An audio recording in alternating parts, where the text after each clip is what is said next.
I'm Claire McGhee. I'm from the Department of Chemistry, and I work for Professor Yi Lu. And I will be talking about developing a cancer biomarker assay using DNA functionalized gold nanoparticle photonic crystal SIRS detection. All right. So I don't know if I need to click on something to get this to work. Oh, okay. All right. So in general, what I'm going to be talking about is the need for improving prostate cancer screening, the advantages of using a SIRS-PC system, optimizing SIRS-PC, basically, by changing nanoparticle size and shape, and then the advantages of using functional DNA coupled with our SIRS-PC detection device, and then sensing zinc with a DNazyme, which is a prostate cancer biomarker, and then go ahead and starting to select for an aptamer. So in general, prostate cancer is the second most common cancer among American men, not women as we would expect. Prostate cancer is also the second leading cause of cancer-related death among American men, which is honestly. But prostate cancer patients who detect it early have pretty much a 100% chance of survival. However, it's when it's not detected early and it starts to metastasize in the bones, the lymph nodes, and throughout the other organs, that your chance of surviving decreases to around 28%. So, of course, that means screening and early detection of prostate cancer is very important. One of the problems with this is the symptoms are not very pronounced. So it actually depends mostly on screening to catch it early on. The most common way that people are detecting it right now is using PSA, the PSA assay. And it is very sensitive, it's very selective, and their ability to quantify PSA is very accurate. However, PSA as an actual biomarker is somewhat variable. And about 50 to 75% of people have a false positive, which means that it causes them undue stress. Some people decide to just go ahead and get their prostate removed, and then additional complications. And then the really worrisome part is the false negatives, where people aren't able to rely on this screening to detect prostate cancer early. So one of the things that we can do is to develop another way of screening it, and this would be involving multiple biomarkers. So one of the ways that you can detect multiple biomarkers at the same time is by using SIRS, or surface enhanced Raman scattering. And so we're proposing a system where we can use SIRS enhancement on a photonic crystal with DNA on it, and each one of those DNA strands will be targeted towards a biomarker for prostate cancer.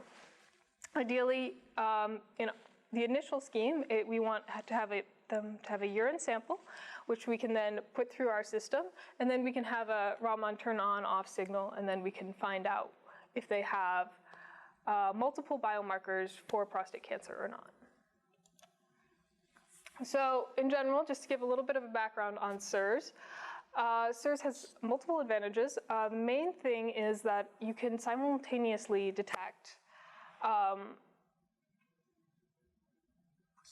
many different Raman signals, and one of the reasons is because each Raman tag has a very unique fingerprint. It has very narrow bandwidths, and so you can just have multiple Raman tags, which are things that give off unique Raman signatures that are very easily enhanced by surface enhanced Raman scattering, and you can simultaneously detect them.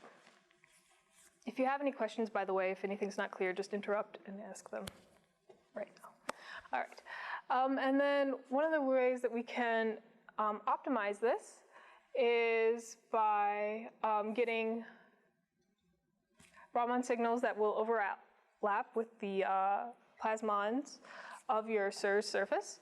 And then additionally, usually the more curved a surface is, the more enhanced the coupling is, or the enhancement factor is. And that's because you want a plasmon that's perpendicular to your surface scattering. All right, so in order to do this, we decided to use gold nanorods because they're known to have significant SIRS properties.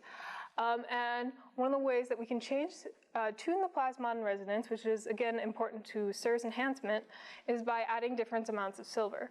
And so by doing this, we were able to tune the aspect ratio, and then we were able to further apply this and put them on the surface and see Raman enhancement, which we'll get to in a little bit. Additionally, we wanted to look for nanoparticles that had curved surfaces or were more likely to have hot spots where we would have a greater enhancement factor. And so we were also able to do this using DNA-coded nanoparticles, or basically changing the ligand and the method of synthesis, and symmetric gold nanostars. Now, when it came to actually testing the SIRS enhancement, what we found out was it's very, coupled with the photonic crystal, it's very important to have the appropriate size. You can see up in the top, we had gold nanorods. Those are very, very small. They were very easily able to fit in pockets of the photonic crystal. However, with our symmetric gold nanostars, they ended up being a lot larger as a product of the type of synthesis it is, and potentially some synthetic error. And because of that, if you see the red scan and the blue scan, you can see that they have absolutely no SIRS enhancement, as opposed to something like the gold nanorods, where we see a higher enhancement. So that's one of the things that we were looking for. Additionally, when we look at the enhancement factor of having a bumpy surface versus having just the gold nanorods, we see there isn't a huge difference when it's on the smaller scale. And again, these are a little bit more comparable in size. So after having somewhat of a system where we knew we wanted gold nanorods because they tend to be very good in a specific aspect ratio, we went on to go ahead and functionalize them with DNA. Now, why are we using functional DNA instead of something like an antibody or some other system to detect our small molecules or prostate cancer biomarkers? One of the reasons is that, I will go a little bit into what functional DNA is, sorry. So functional DNA includes both aptamers and DNazymes, and an aptamer is something that can bind to a target, whether it be a protein, a cell, or a small molecule, and in some cases even metal ions, and allows you to selectively target them or use them for sensing. Also, you have DNazymes, which are another type of functional DNA. And what these can do is they can catalyze a reaction. The most common type of reaction that they catalyze is RNA cleavage at a specific site. And this usually happens in the presence of a very specific metal ion cofactor. And that gives you the ability to sense just a metal ion. And we're going to get a little bit more into this. So some of the advantages of using DNA is that it's low cost compared to any sort of antibody. In development and in production, it's a lot more stable than most proteins. It is water soluble, and you can use it in a bioenvironment, whether it be serum or urine, in our case. It is very easy to functionalize, which means that you can put on a Raman tag on it without disrupting the function of it overall, or you can put on a fluorophore or something like that. And then you have a very easily interchangeable signal output because of its easy functionalization. Okay, so overall, this is our system where we have a photonic crystal right here where we're going to have our gold nanorods on it. But if we take a little bit of a larger shot at the gold nanorods, they're going to each be functionalized with DNA. And this right here, what we have is a DNazyme. Specifically, it is the 817 DNazyme, which is the one that reacts with zinc. And zinc is actually known to be in lower levels in healthy tissue as compared to prostate cancer tissue. And then it has a reverse correlation with the zinc that is released in prostate cancer express prostatic secretions, which are basically when they press on the prostate and then the patient urinates out the remainder of it. And so you can see that with cancerous patients, they have a very low level of zinc that they release with compared to healthy patients. And that's because it's retained within their system. So by using something like the known 817 DNA enzyme, we can then detect zinc. And this is the activity for this DNA enzyme. Now how that works is basically we have this region right here, which is enzymatic. These two regions will clamp together. So you have one substrate strand where you can have the tags on either end of this strand right here. And then it has a weak RNA point. And the reason it's weak is because it has this hydroxyl group right here, which can easily cause a transesterification reaction. And that will split your DNA in two pieces. Okay, so it's not so easy that it will happen naturally, but it will happen in the presence of a catalyst, sorry. So our design overall is to use the fact that DNA is very easily programmable with our SIRS invention to make a turn-off signal.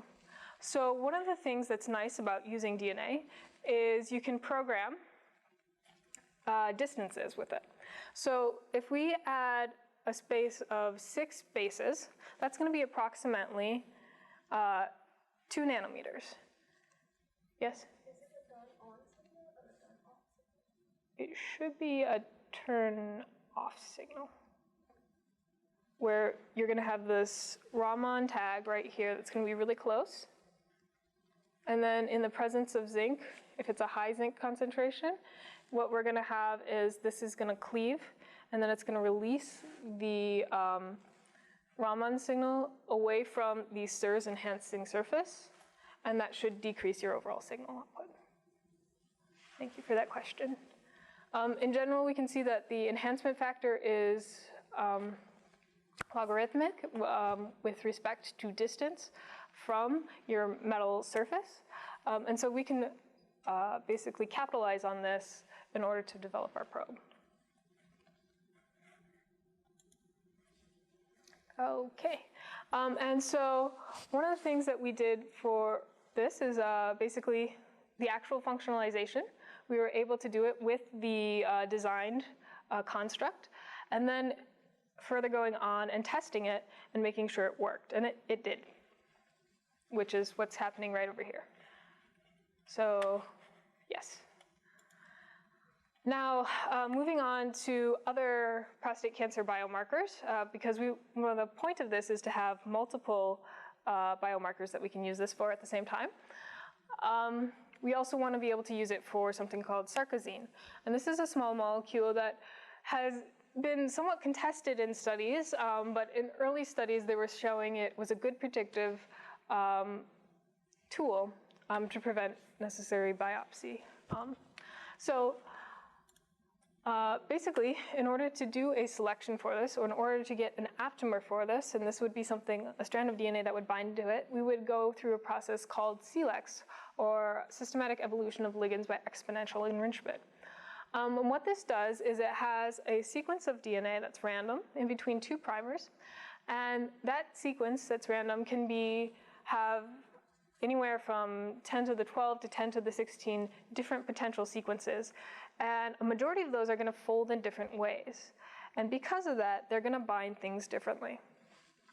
And so what we can do is we can put them through exposure to our target.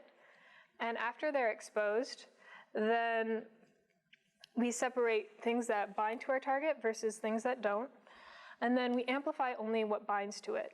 And you can expect that there's going to be a little bit of leakage. Not everything is going to be perfect, and which is why we end up doing multiple rounds of this until we cultivate a pool that reacts only with our target. So currently, what we're doing in our lab is we're using graphene oxide-based SELEX, and graphene oxide SELEX has a couple advantages in the fact that Sarcosine itself, if we can go back, can we go back? Okay, wrong way. Sarcosine itself has very few functional groups. As we can see here, it has an amine group and a carboxylic acid group. But because of that, we have very few ways to adhere it to a surface. In addition, if we adhere our DNA, then it's going to be a little bit difficult to overcome the binding energy of the DNA or the hybridization energy of the DNA to whatever surface we anneal it to. So using graphene oxide, what it has to do then is graphene oxide is known to bind single-stranded DNA. And so if we then have our target competing just with the single-stranded DNA graphene oxide interaction, then we can go ahead and get a release of our DNA from graphene oxide surface once it binds to sarcosine, theoretically. One of the things that's very important for this, which is one of the reasons it's taken a little bit of time to develop and we're only in the early stages of selection, is because it's very dependent on the size of graphene oxide, as you would expect. The larger a sheet of graphene oxide, the higher the binding affinity for single-stranded DNA. So that's something important if anybody's ever thinking of doing graphene oxide selection. Based on that, I would like to summarize. Basically, we went through and optimized the system between SIRS and PC for different types of nanoparticles, where smaller nanoparticles seem to be more effective in the larger role, and the Plasmon shift played a larger role than the morphology. And then we also were able to successfully functionalize these nanoparticles and come up with the zinc aspect of the probe, and further go on to start graphene oxide selection for sarcosine. With that, I would like to thank Professor Liu, Professor Cunningham, Caitlin for her collaborative work, Nithya for her help with the SEM and TEM images, Dr. Sato for working on graphene oxide selection and giving me some insights into that, Ryan for a little bit of help with the conjugation stuff, and then everybody in the Liu lab for just putting up with me. All right, so are there any questions? Oh, good.